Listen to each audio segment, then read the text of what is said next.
But it would appear that we might be looking at a rematch in Las Vegas. Again, here's how Dan Rayfield scored it. He gave the first round of the fight to Canelo Alvarez, and then from there, an onslaught for Triple G. According to Dan, Golovkin won 2, 4, 5, 6, 7, 8, 9, 10, and 11 before the last round went to Canelo Alvarez. But a different story for the three judges in Las Vegas who saw it a little bit differently.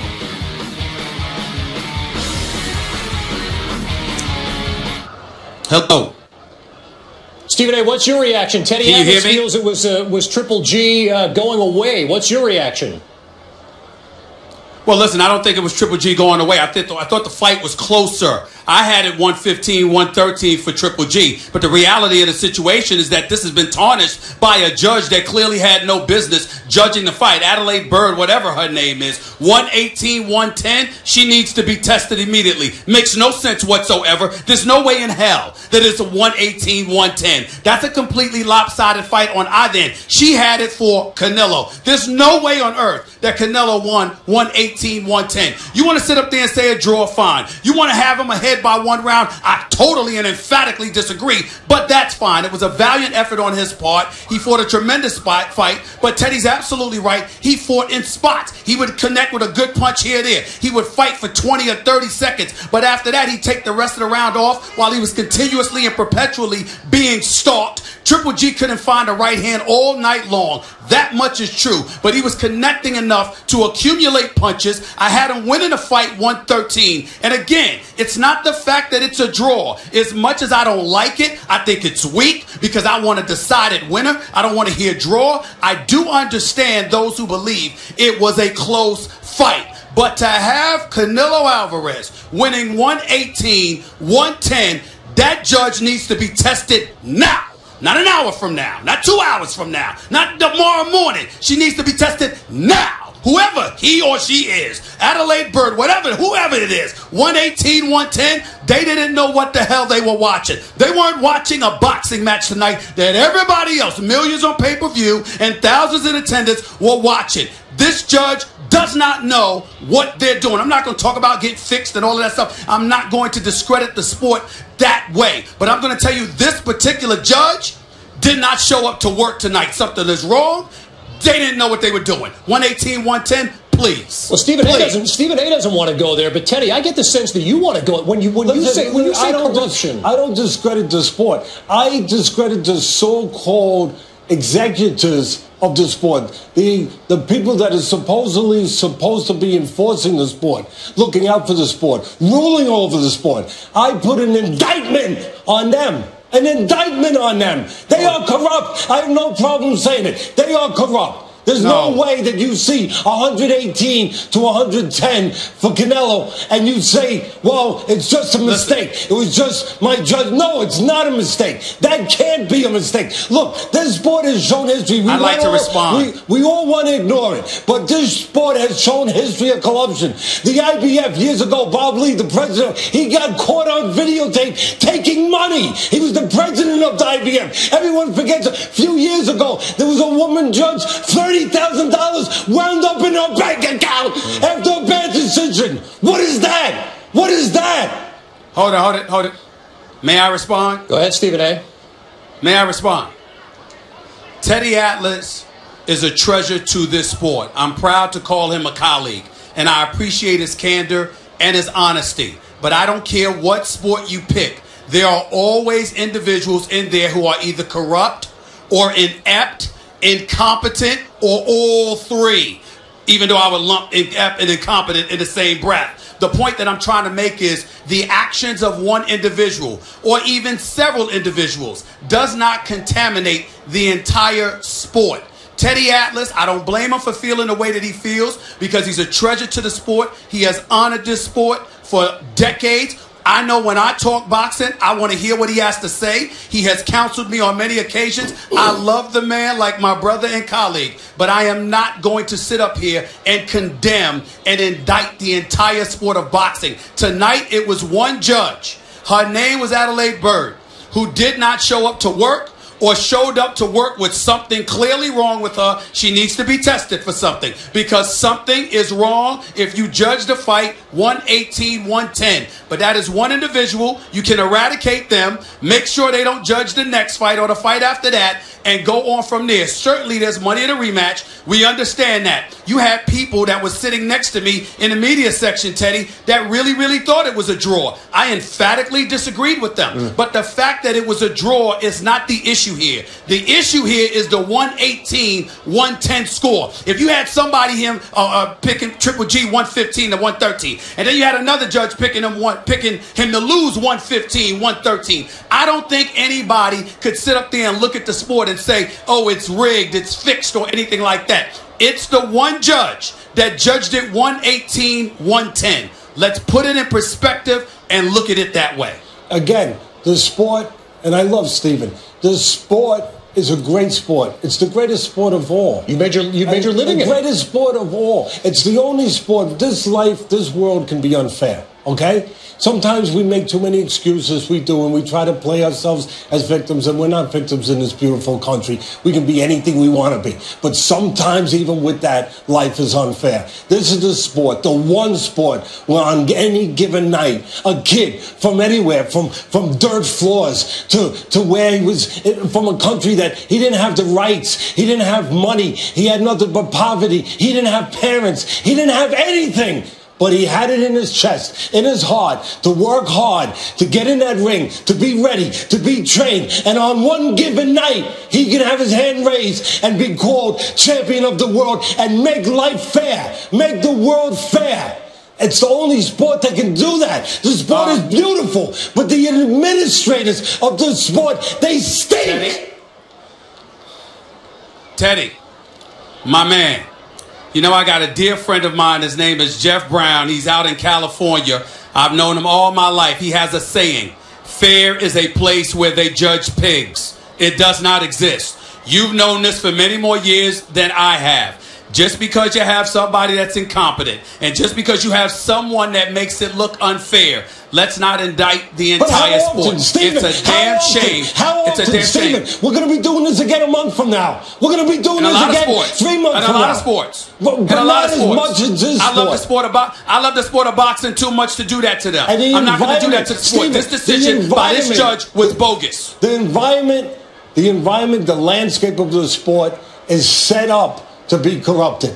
It's set up. There's no separation of church and state. It's where the people making money with the people controlling and administrating the sport. There's no separation. The promoters are allowed to pick judges. They're allowed to be involved in saying who doesn't judge and who does judge. When you have that kind of closeness between the people making money and the people administrating the sport, there's a landscape for corruption.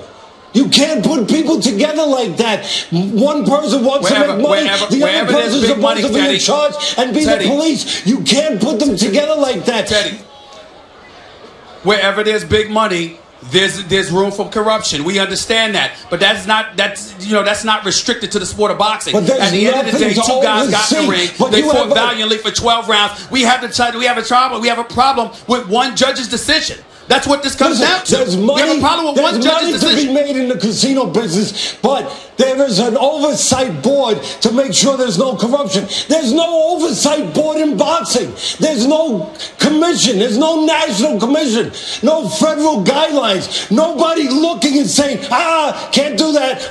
Can't do that. You can't be in charge. Promoter can't be in charge of who the judges are going to be. No, of course you want these judges. You can't be in charge. We're in charge. We're going to oversee it. We're going to police it. We're going to make sure that there's no corruption. There's nothing. There's everywhere else in the garment business, there's corruption. But there's an oversight. In the Wall Street, there's corruption. But there's an oversight. There's no oversight. And there's consequences. Calm down. Hold on, Teddy. There's always been, yes, you have oversight. But even with oversight, I could sit here and give you a laundry list of situations in various sports where there was oversight and there was still corruption. What happens is there's ramifications for those corruptions and that you eliminate it. The fact of the matter is, with this judge, you eliminate this person. You make sure Judge Bird, the official Bird, is not around. Again. She will be working again. I'll make you a bet. I love you. I make you a bet. Okay. All I'm saying to you is this. That may be true, but that doesn't make the entire sport corrupt. That's all I'm saying. It's not the sport. It makes the process corrupt. The process is vulnerable to be corrupted.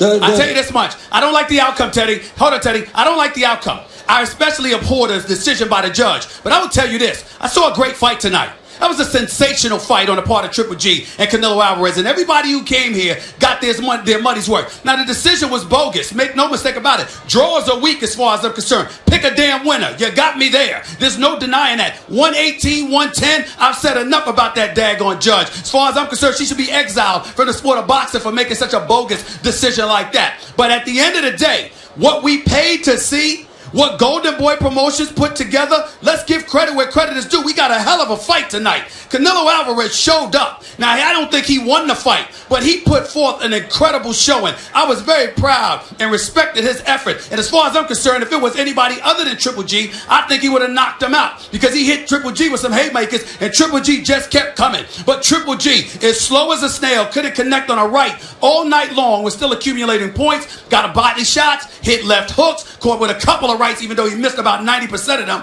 And at the end of the day, it was a hell of a fight. There's no question about it. I'm not going to sit up here and indict the sport of boxing, especially with somebody like you who I love and cherish dearly, being associated with the sport of boxing. I'm not going to sit up here and look at it with a level of corruption and just the insidious nature in which you label it. I'm not going to look at it that way because I love this sport, and this sport did not cheat me tonight. That referee, that official, cheated the hell out of us, no doubt. But this sport did not cheat us. They gave us a hell of a fight. The sport and the fighters are pure. That doesn't change. They didn't cheat us. They never cheat us. They always give us the best. It's the administrators that cheat us. And now we've been taken to a place where we should be satisfied. Even though they do the wrong thing, we should be sad. Well, at least it was a good fight. Of course it was a good fight. Of course it was a terrific fight. It was a great fight. But of course it was. But we should forget about the robbery because it was a good fight. What if it wasn't a good fight? No, you don't forget about it. No, you don't forget about it. That's what happens. No, you don't forget about it. That's what happens. That's what happens. Let me ask you a question. We start to excuse. No. Let me ask you a question. I want to go to history. I want to go to history. When you saw Melger, hold on. The history is what I'm talking about. That's the history. Teddy, listen to me. Listen to me, Terry. All right. Teddy, listen. When Melger Taylor got dropped by Julio Cesar Chavez, and that fight was stopped with 2 seconds left, and we all know he would have won a decision, were you not disgusted? When we saw Pernell Whitaker take Julio Cesar Chavez to school and they called it a draw, were we not disgusted with that decision? But we still remembered the fight. We still remember the greatness of the fight. Whether it's Oscar, whether it's Sugar Ray, whether it's Hagler, the list goes on and on. Hagler got robbed and then came back in the rematch and knocked the dude out in the first round. We've seen this happen before. It happens. That doesn't mean you don't appreciate the greatness of the sport. I'm not going to let you do that to me, bro. I love the sport and I love you. I'm not going to let you do that to me. I saw a great fight tonight. The judge was garbage. She deserves to be exiled, but the fight didn't cheat us. We got what we came for. The decision is the decision. I'm saying that I love the sport. I love these fighters. I love what they represent. I love what they do. I love what they risk. I love what they put themselves through.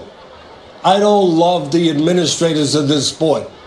Neither do I. Who does? Who loves any administrator? Keeps happening. Who loves any administrator? No other sport does this happen on a regular basis. Who loves administrators? What other sport does this happen to on a regular basis? None.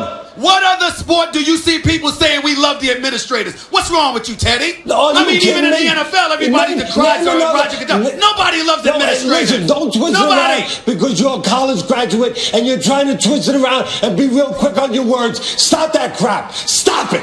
Stop it.